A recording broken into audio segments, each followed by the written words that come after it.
My dear students, good morning. I am Miss Prabha Kalko, lecturer in History, Intermediate Section, Malari College, Ranchi.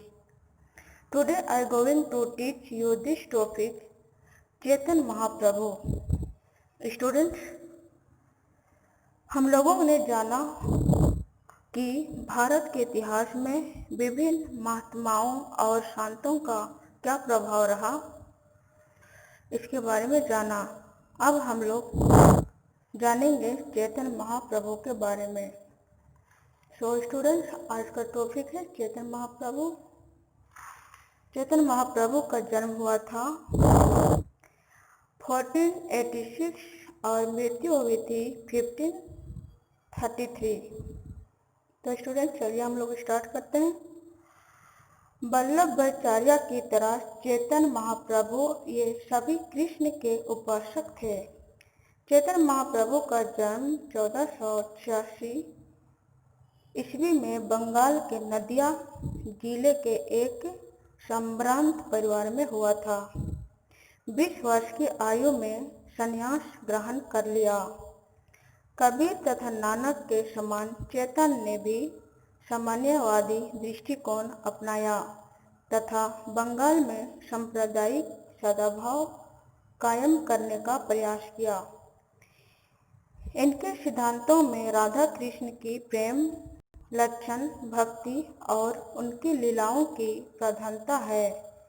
उनका मानना था कि मनुष्य को राधा की भांति नृत्य, संगीत, कीर्तन द्वारा भक्ति की जानी चाहिए. उन्होंने जातिगत भेदभाव को दूर कर मानववाद का समर्थन किया. तो स्टूडेंट्स, अब हम लोग महासंत के बारे में जानेंगे. महासंत का नाम के बारे में.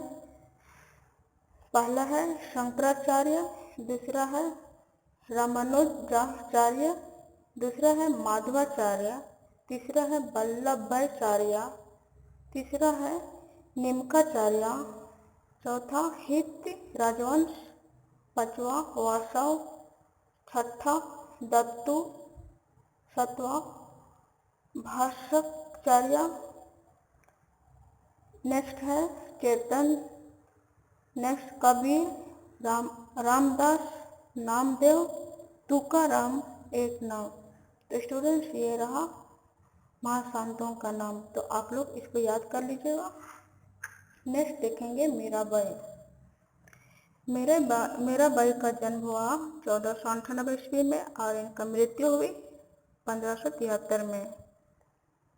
स्टूडेंट्स, नेट में अलग दिया हुआ है और हम लोग बुक का ही मानेंगे, जो बुक से पढ़ते हैं उसके बारे में.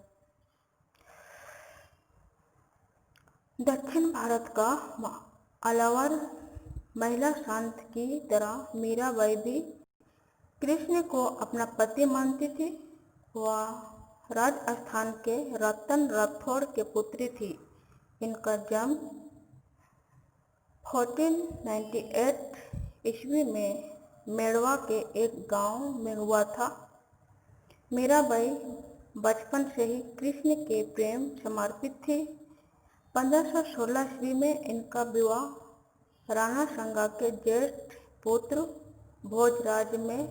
भोजराज से हुआ था. उनके पति भोजराज की अचानक मृत्यु हो गई.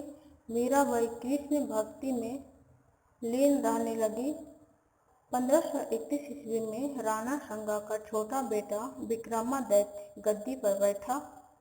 उन्हें मीरा की यह भक्ति पसंद नहीं थी और मीरा को विष पिलाया, परंतु विष का कोई प्रभाव नहीं पड़ा.